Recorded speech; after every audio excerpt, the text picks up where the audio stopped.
Welcome to the Impactful Engineer Project. I'm Steve Maxey, and with my co-host and brother Jake, we are here to bring you guidance, fresh ideas, and the tools to help you become an impactful engineer.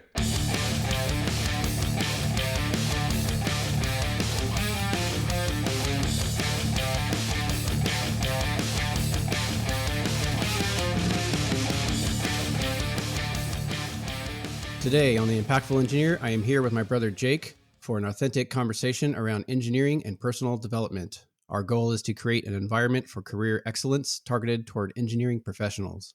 We believe that being open about what we've learned in our own careers will benefit others in their unique journey of engineering. Ultimately, we want people to have fulfilled careers and be inspired to become the best versions of themselves. All right. And as always, this podcast has a few episode types. The first one being Steve and I presenting a topic. We introduce the why, the how around the topic, give some tips to get the conversation going, and inspire some action. Usually this will be based on something you can deploy in your daily career. This includes like a mindset shift that we invite you to consider moving forward because we know how powerful that can be. We also have solo episodes that are quick and down to the point where one of us has an idea that we want to share with the group. And this is typically around a mindset, a strategy, or a tactic around making yourself or others around you increase their potential in their career. It's something that we are really passionate about or close to, or that simply would otherwise not make good content for a full episode. Somewhat of a lecture. And Steven, I made one, and it will be coming soon. And I'm super excited about it, finally. Thank goodness. So look for that. Look for that, guys. All right. Third type. About once a month, we bring on a guest that has an expertise in a particular field and that can share their perspective around a mindset, strategies, and actionable tips that can give you an edge in your career. The overall goal being to provide exposure to multiple thought processes and views in areas that will help you succeed. And that is actually what today's episode is going to include. We have a very special guest today. And listen up, you will find some gold nuggets in there to apply to your career. Steve will introduce and get the show rolling. So go ahead, Steve. Well, thank you, Mr. Jake. Today's guest is a gentleman we initially met through LinkedIn and immediately connected after some engaging commentary back and forth. It was obvious we needed to get to know him even more, so we jumped on a call together. And after about 30 more minutes of back and forth, we decided to bring him on the show. So he graduated from the University of Alabama with a degree in chemical engineering. For nearly 12 years, he worked his way up into management in the paper manufacturing industry. And then he transitioned into a fairly significant career change, which is supporting people in the manufacturing and engineering space with financial planning. I'd like to welcome Mr. John Goose Dunham to the Impactful Engineer. Welcome, John. Hey, guys. I'm super excited to be here. I mean, we hit it off so well the first time we met, and super excited about being here today and talking through some of the things that I learned the hard way in my 12-year career in manufacturing. Hopefully we'll have some fun stories to share. Oh, definitely. I definitely know we will have a lot of fun here. But before we get started on our topic, I do have two quick questions. First, can you tell us where the nickname Goose comes from? And after that, what led you to a career change to financial planning? Yeah, so Goose I've had since I was 5. My dad was the T-ball coach and wanted to give me a nickname because there was 3 of us. I used to go by Christopher. That's a different story about why I was Christopher, but there were 3 Christophers on the team. He said, I can't give somebody else a nickname. So he decided to call me Goose because I was silly as a goose. My mom was, as you can imagine, mortified. He promised her it would last all of, 3 months in a T-ball season, and we can see where we're at 31 years later. So Dad was obviously very wrong. And That's so, awesome. yeah, and that's a little bit about it. And then why did I make a career change? Really a couple reasons. The first was I just had my daughter. As many of the people that are on this podcast probably know, manufacturing can be very, very difficult, very demanding. And both me and my wife were in manufacturing. And so putting family first was kind of the driving factor. And then secondary, I think I saw an opportunity to help all the people that I really enjoyed working with. Sometimes in that blue collar type industry, they're really given second fiddle because of the career they've chosen to take. And I really don't think that's right. And felt like I could bring that perspective since I did it for 12 years. So that's kind of the twofold answer. I've been doing it for 2 years and have loved every bit of it. Enjoy talking to all my old people and Mm-hmm. coworkers and just catching up on what's going on. And every once in a while, they still call me for advice on what to do if they can't figure it out. So I still get to use my paper making background every once in a while and get those cogs turning. Yeah, I mean, 12 years is going to give you a lot of experience, man. And something you said before too, it's like you enjoy helping the people that you used to enjoy working with, and that's like a big part of why Steve and I do this too, is we very much enjoy helping the people that we are currently working with as well, but not only in our company, outside of our company, and reaching them with this podcast. So it's awesome. Yeah, I think it's just a great thing to do, right? Companies can say what they want. Most, I won't say all of them, most don't do a great job of looking after their employees and helping them grow like you guys are. So I think that's something we all have in common. Yeah. And it's also like helping your previous self, right? Because you've been there, you've gone through the shit, you know what that person is looking for support. And so you're better situated to actually go back and help those folks. 100%. Tell them and help them learn things that you did the hard way and really screwed up. Yeah. Yeah. At least me. I get really screwed some up. Oh, yeah. Okay. Oh, I got some stories. Yeah.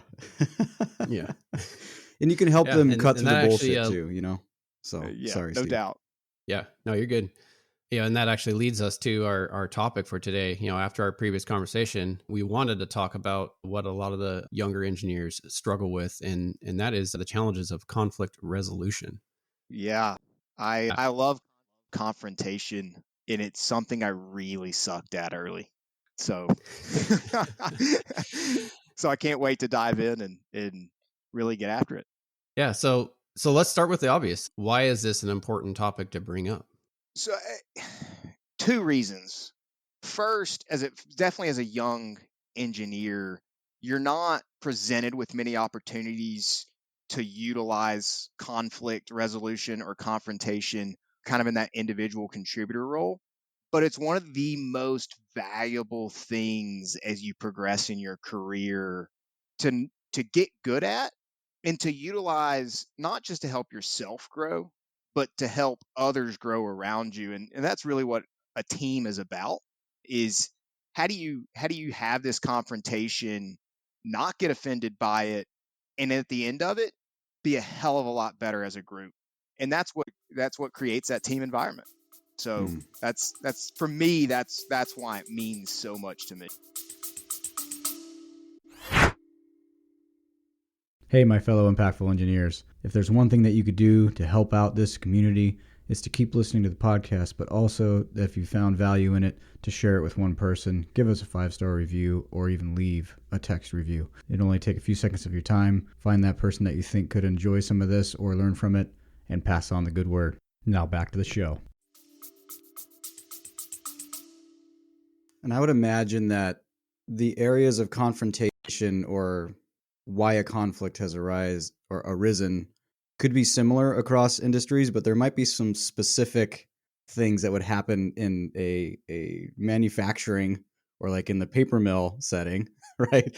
Over like, say, an engineering office, right? So there's a lot that you can tie together, but we want to hear a lot about your personal experience as well. And then we can try and tie it to, like, I guess, more of a white collar setting. Yeah, no, I think that almost everything within a manufacturing world may be like 6, 10, 15, tenfold more emotional than than something Yeah. in a white collar environment. So I think it's easy to transition, like, how do you utilize this in a white collar environment? I know that I have personally got in some very heated conversations and confrontations in front of people, which ended very poorly, and then some in which I controlled myself and ended way, way better with kind of what that end goal was supposed to be about. So I know we're going to hop into this in just a second. Yeah. So can you give us an example of kind of the earlier career, not so favorable result conflicts that you've ran into? Absolutely. So I'll give a little bit of a background. And this, I would love to say this was earlier career, and it really was not earlier career. So this just tells you how long it took me to get good at it. But I had just gotten promoted into this paper manufacturing and logistics manager role. So I was 30, had two paper machines and a logistics area. And the what we were doing in the machine wasn't running very well, and when that machine in particular didn't run well, if we did not shut down in time, then it created a potential environmental event. So that was always at the back of my mind. My boss had just drilled this into me. We had a relatively new employee who I gave a direct order to shut it down. I said, shut it down. We're done. We'll figure out what's wrong, blah, blah. And he directly disobeyed that order. Got lucky. I'll say got lucky. But as soon as I got to him, and we're in the middle of the machine floor, there are 15 guys out there excited they just got just got on the reel and started making production again. And I am telling you, I lit into him so bad that he thought he was going to get fired. B was crying on the way back to the office, right?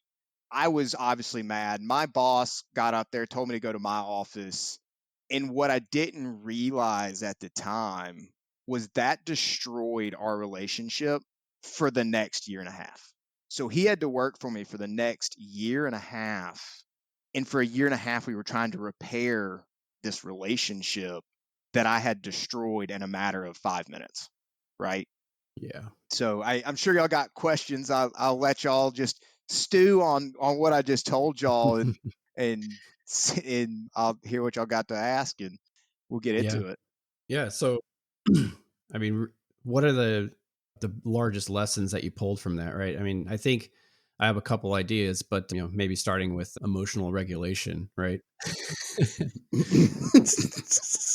So yes, emotional regulation. Emotional regulation is a big one.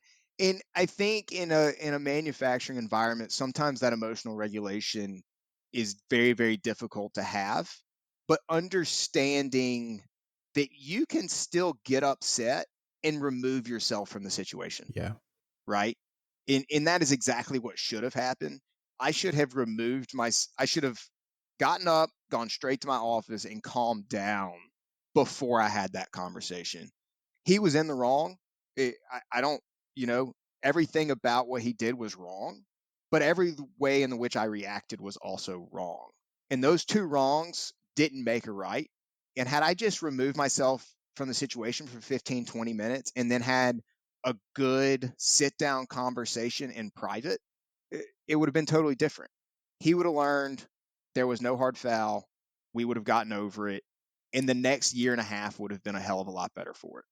The other thing I learned is my voice and reaction to him, even though nobody could hear what I said, made an impact on everybody else Oh, that interesting. saw Yeah.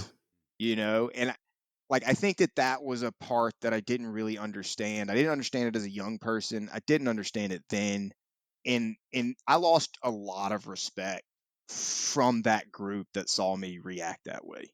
And I think that that's something that all young engineers need to learn is it doesn't matter how bad and how much your emotions get control over you.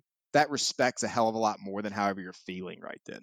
So those are definitely the biggest takeaways I had from that event. And really doing it different was easy. It's just removing yourself from the Yeah. situation.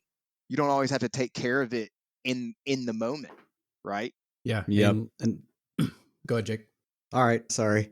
Where I've seen that happen with me in my career is like, well, there's 2 points I want to make. One is that you never know who's watching, and then if you give them that moment, because those moments don't happen very often. So if you give them the moment of I'm hot-headed, I'm yelling, and they're looking at this, even their own, you're leaving it up to their own interpretation to say, what did this whole event mean? And that depending on how many people saw you do it, there could be a lot of fixing or a lot of understanding and context and relationship building to do after that with many people. And like we said before on the show, you don't get a lot of chances to put your best foot forward and build perception And so use those minimal chances in a positive way. So that's one. And then the second one is really like, if you're not able to just kind of take the inputs as they are, do what you need to do in the moment to make sure everyone's safe, and then make sure that something's not going to just burn to the ground, but then just say, hey, look, this happened. Let's walk away. Let's gather ourselves. We're going to meet here in about 15 minutes, and let's just go over what's going on and what we're going to do moving forward. And that's going to gain the respect of everyone in that room, Yeah, so one one it's hundred happened to percent, me. 100%. Nowadays we call it moment of truth, right? It's that moment of truth on how you're going to react, because everybody knows that he screwed up. Well, how is the boss going to react? Or is he going to be calm, cool, and collected and take care of the problem, or is he going to act like I did in, as you said, Jake, you're repairing not just the relationship between me and my employee, but also me and the rest of the crew that saw me do it. Right. I think that's a great observation. Yeah, and depending on the situation, the most important thing is going to be to fix the problem at hand and not worry about who's at fault or why it happened, but just fix it and move on. And then later, when everything's calm, you can recollect and then address the why and etc. Yeah. And I think the sometimes you don't think about this, but I ended up in the mill manager's office for all of this, right? And Mm. it I think that was a real eye opener for me. Was he looked at me and said, "Goose, we're not going to act like that.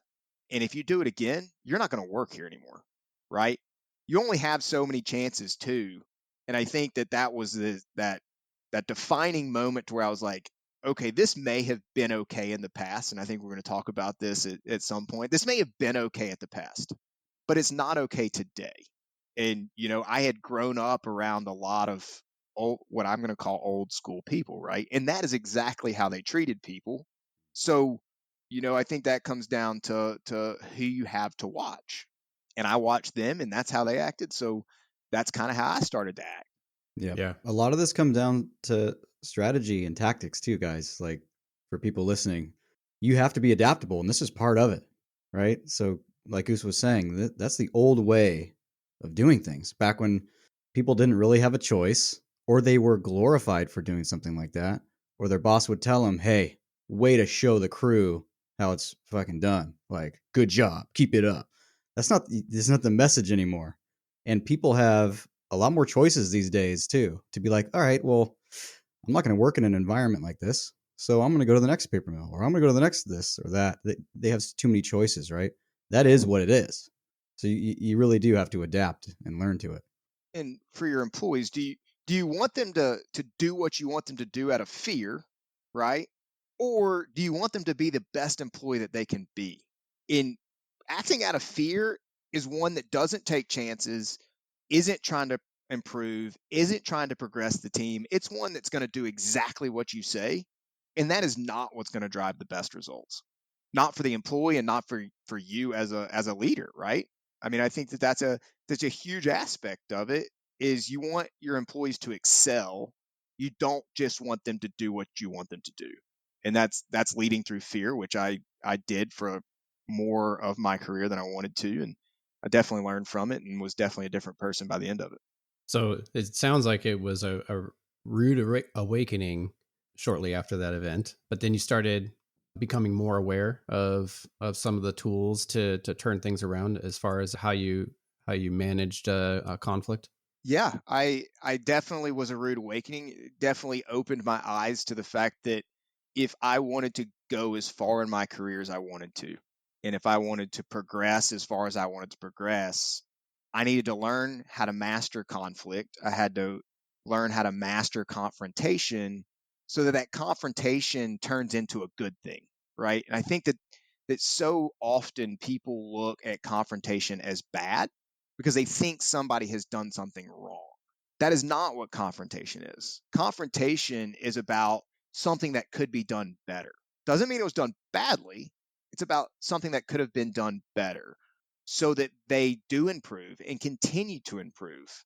And on the flip side, if you're going to your boss, that confrontation is just as important, because different people need to be managed and led differently. And if you can't excel because of the way your boss is treating you or how he's managing you, then you need to be willing to have that confrontation, to have that meeting and say, hey, this isn't working for me. Because if you don't, you're going to leave. Right. And nobody wants that. It's not good for anybody. Yeah. Yeah. Absolutely. Go ahead, Jake. You No, gonna say something? I mean, yeah, I think I want to, because in my mind, it's like mastering confrontation starts when there's this big blow up.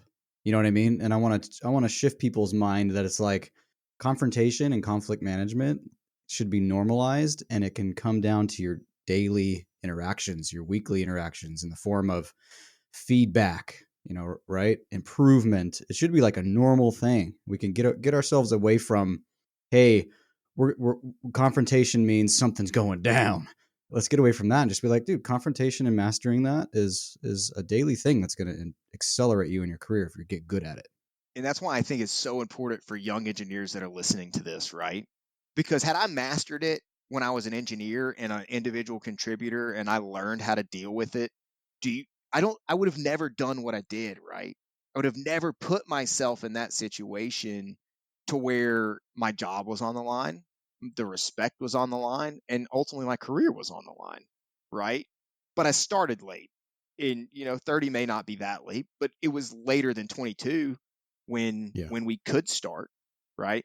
Yeah, so I wouldn't recommend like going out and looking for confrontation, but I think it would be great for everyone to start looking for opportunities to provide valuable feedback and to, if you see something that you don't necessarily agree with and you have some good input to share, go ahead and share it, even if you might receive a little pushback, but just to put in those reps to deal with the small micro confrontations, and that'll get you more and more comfortable as you progress throughout your career to be able to handle the more intense confrontational environments, right? Yeah, I like you said, it's the reps, right?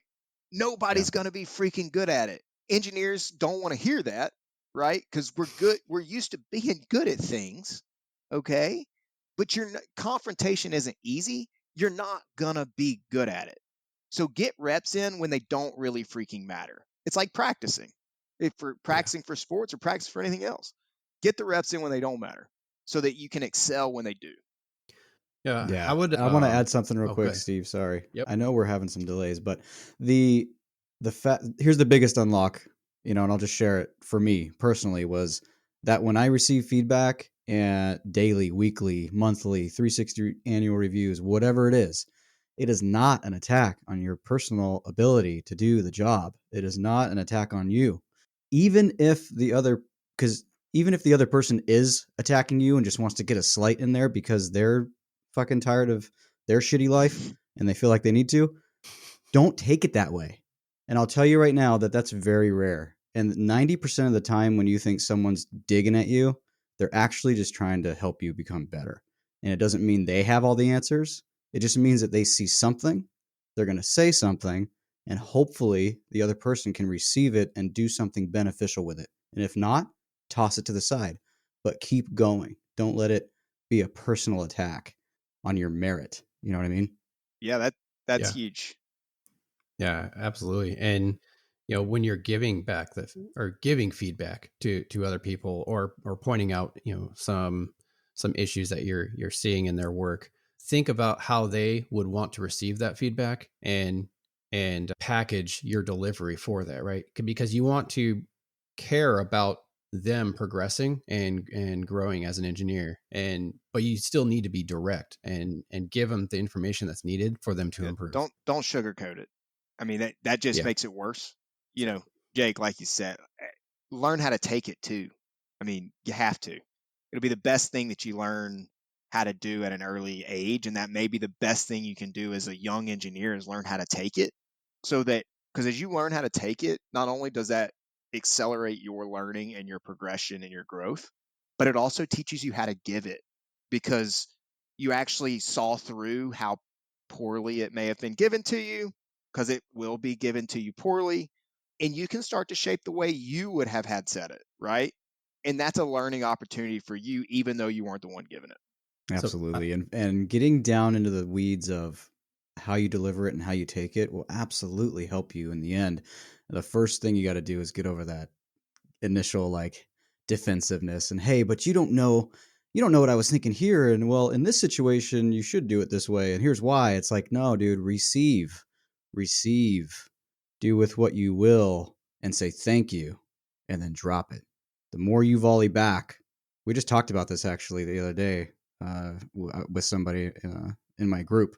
The more you volley back, the more they want to volley back at you, and then you're just going to be going bam, bam, and just coming like think about tennis. That's the analogy he used. Just hitting it back and forth, and guess where it's going? Nowhere. Your career. That's a great analogy. So, yeah. Yeah. So I'd like to jump into another story if you have one to share of some conflict that was more favorable to the environment and scenario that you're in. Yeah. So fast forward 3 years. So I was now 33, 3 years after this original incident happened. This one was not with a salaried person. It was actually with an hourly person.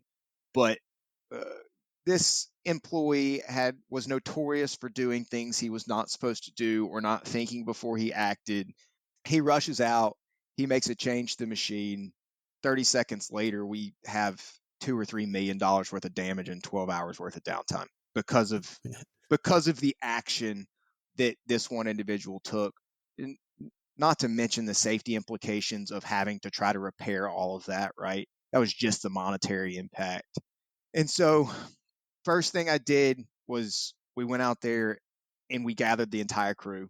It was something we talked about, not just things I didn't do earlier, right? Gathered the crew. We got a game plan.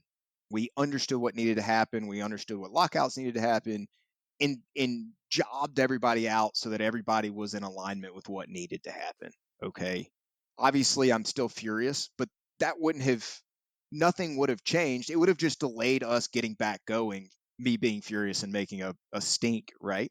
So after we got everybody jobbed out and everybody was working towards what we needed to do, I ended up pulling this individual into the conference room, and I think I did I did a better job of understanding how to get through to him this time. And I was still really harsh. And I'm not going to say I wasn't harsh, but in this case he needed to hear it.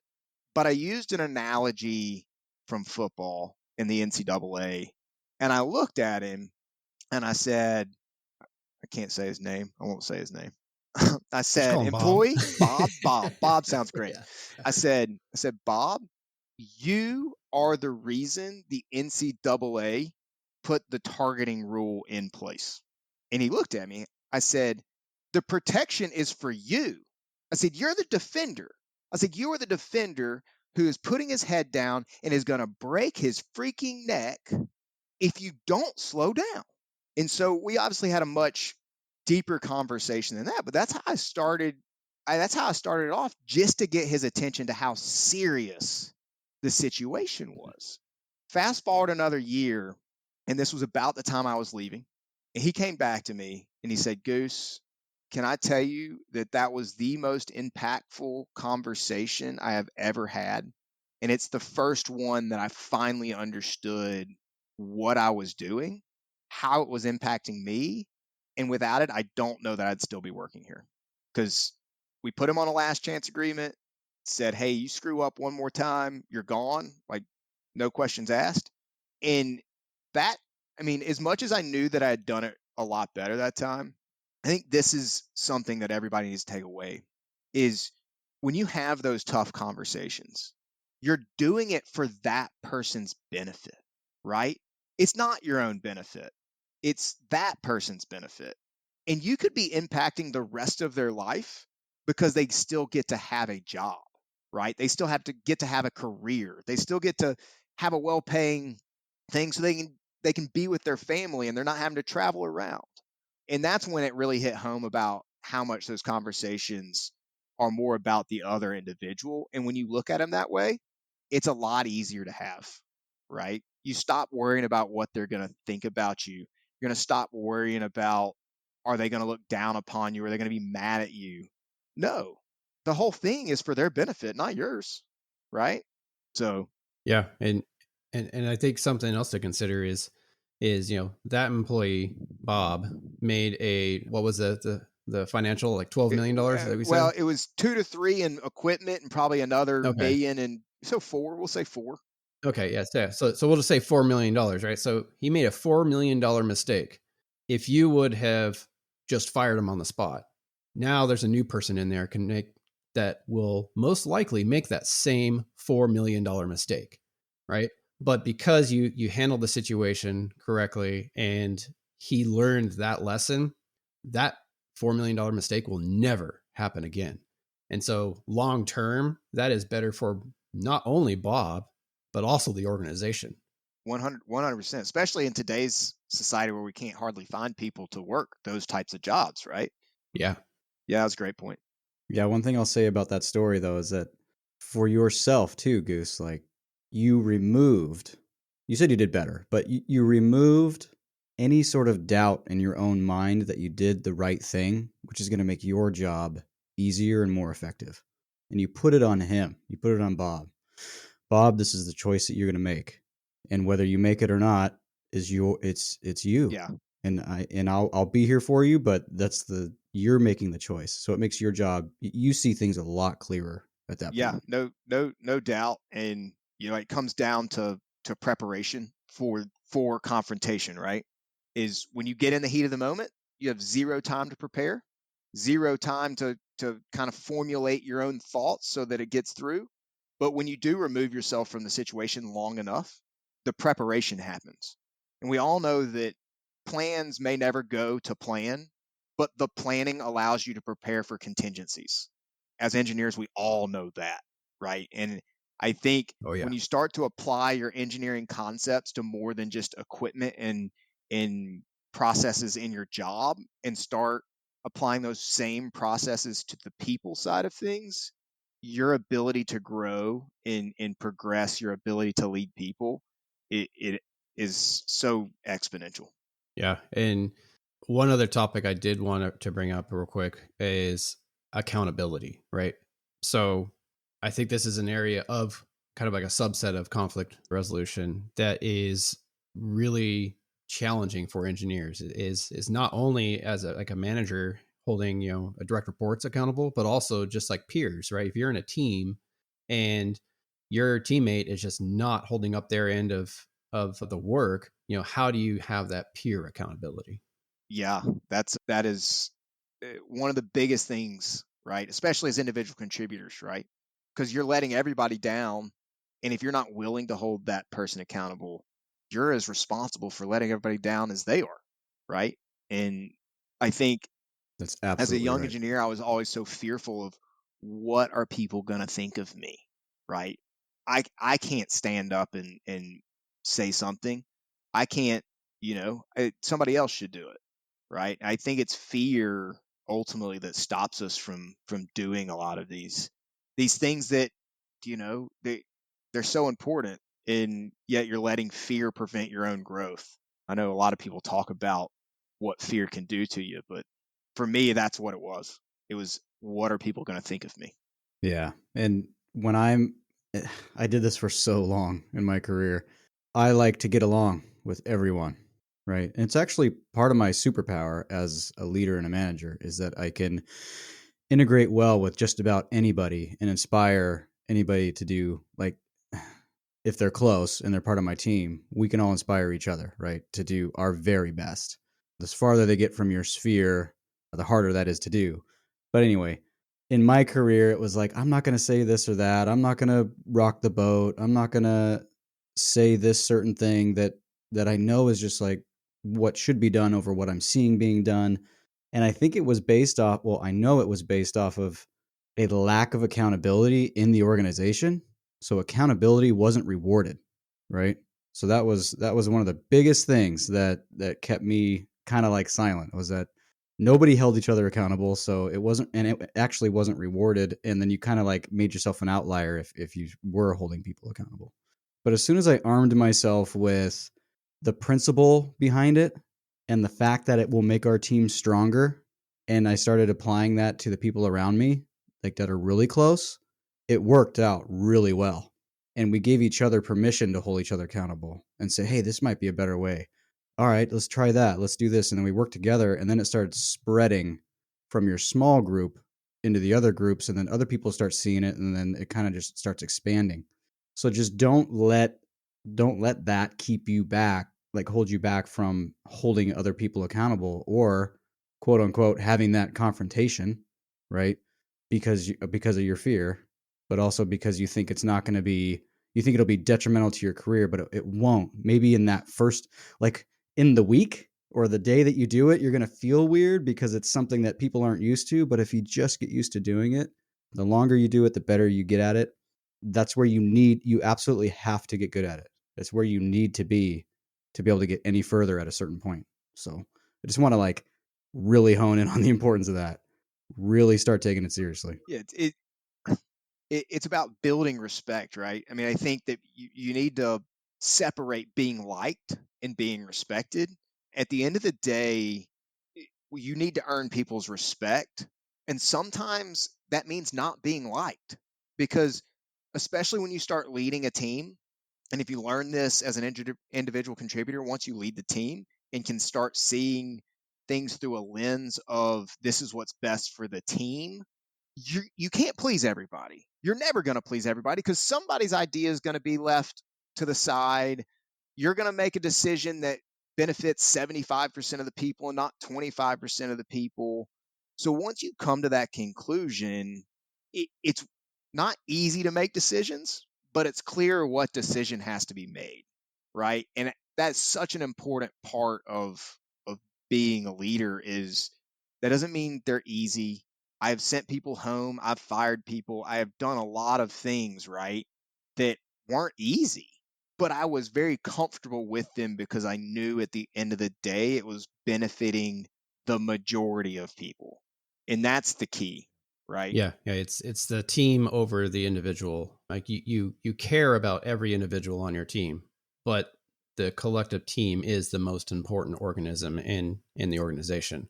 And as someone who's had to let someone go as well, when you after that event happens and you see that healing process immediately, the team turns around very quickly, and all of a sudden they're performing better, they're happier. The whole environment of the team is just elevated beyond what you expected because the removal of a single contributor that was just bringing the whole team down happened.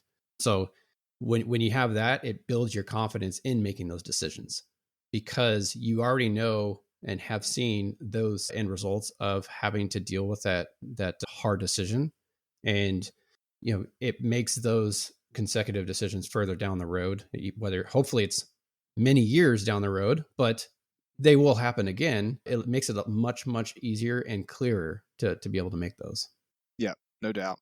Yep. And that's Awesome. only going to further build the trust, Steve, because Yep. they're going to, the rest of your team knows that you have their back. Like you're not going to let someone come in and destroy the work that you guys have done. Right. Because they will. Someone can do that to the team. Yeah. So it's important. And I want to You can just do it like, quickly. yeah, and do it. That's right. And do it quickly.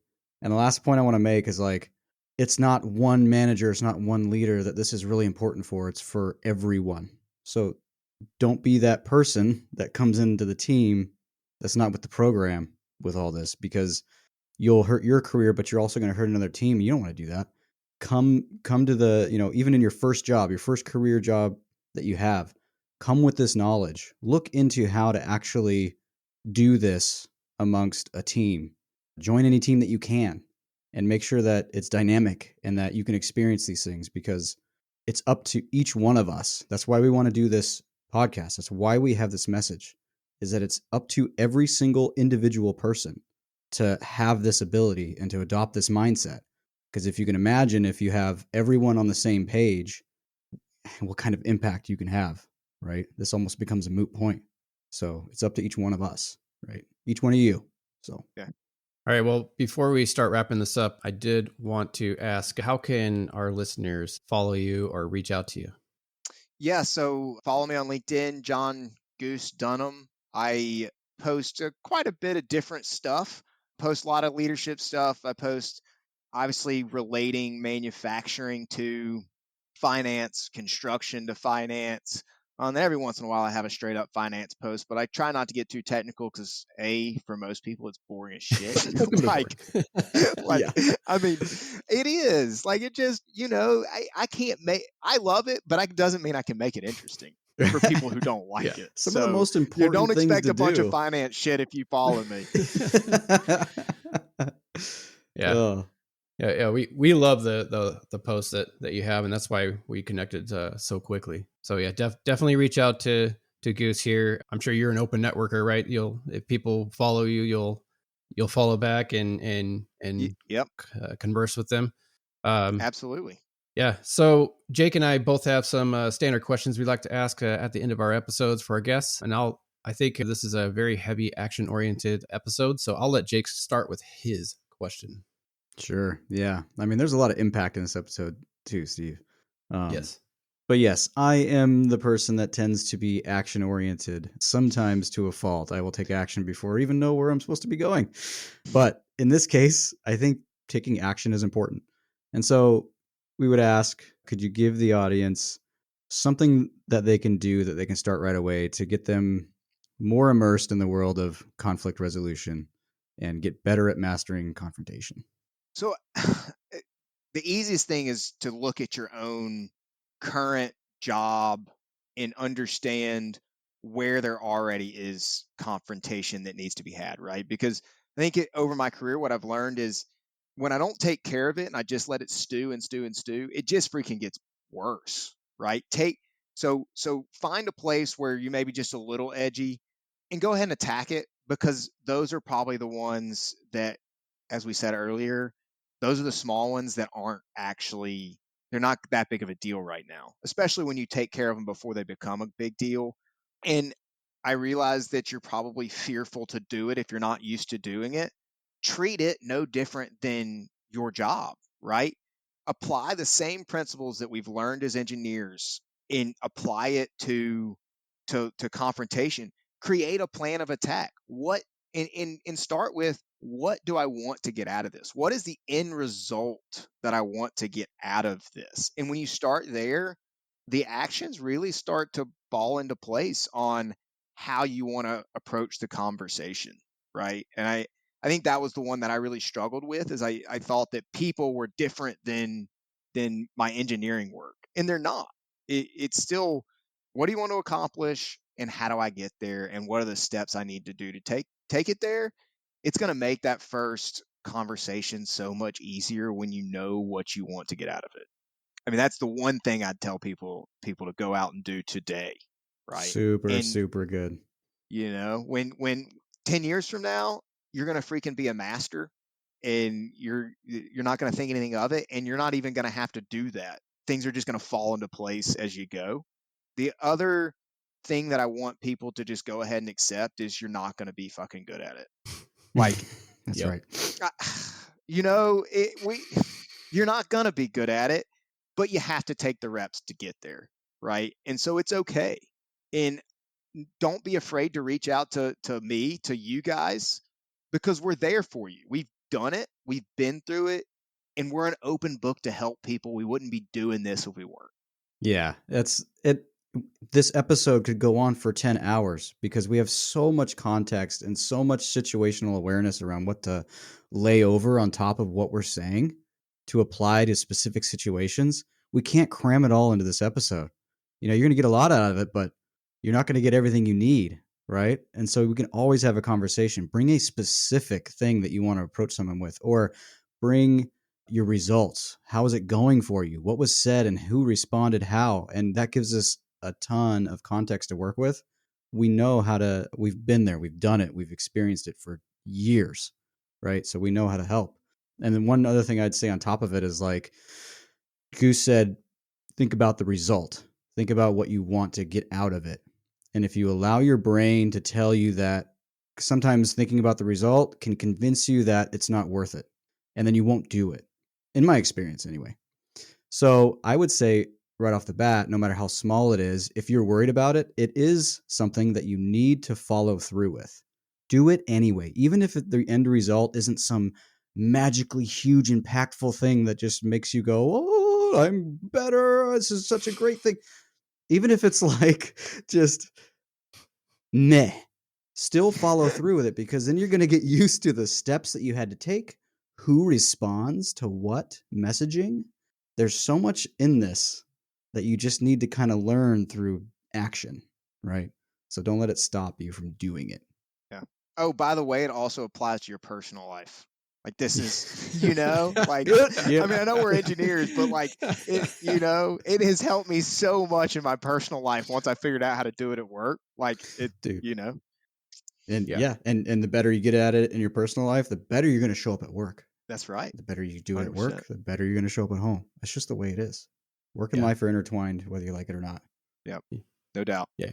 It makes you a better husband, wife, a parent, friend, etc. Or even son or daughter. That's right. The more reps you put in at this, the better your whole life is going to be. So, looking at the higher end of this topic, I do like to ask all of our guests, what does it mean to you to be an impactful engineer? I think it means being more than what I had, right? And I can count on one hand how many people that I would have said really impacted my career. And even though I'm not in engineering now, I still want to be that person. I want to see the growth of young engineers. I want to see the growth of young managers. I want to turn them into leaders so they can have the best career that they can have. And that to me is what it means to be an impactful engineer, is the growth of others, right? The growth of other people, because we didn't have those people in our life when we were in their situation. That's amazing. Yeah. And that's the core tenet of what we're doing here. Nailed it. Yep. You are very welcome into the impactful engineering community. Yes. That's all I really wanted. That's the only reason I wanted to be on it, because I just wanted to be open-armed accepted. Yeah. Oh yeah. You're a brother. I'm glad we could do that for you. Awesome. Awesome, Goose. It was awesome. It was amazing having you here. We hope to bring you on again soon. And we hope our entire audience, we know our whole entire audience got some, not just one nugget, but many nuggets in this episode. So thank you for coming on. Awesome. People need to hear more from you. For sure. Will. I'll be loud. Don't worry. I'll be here and I'll be loud.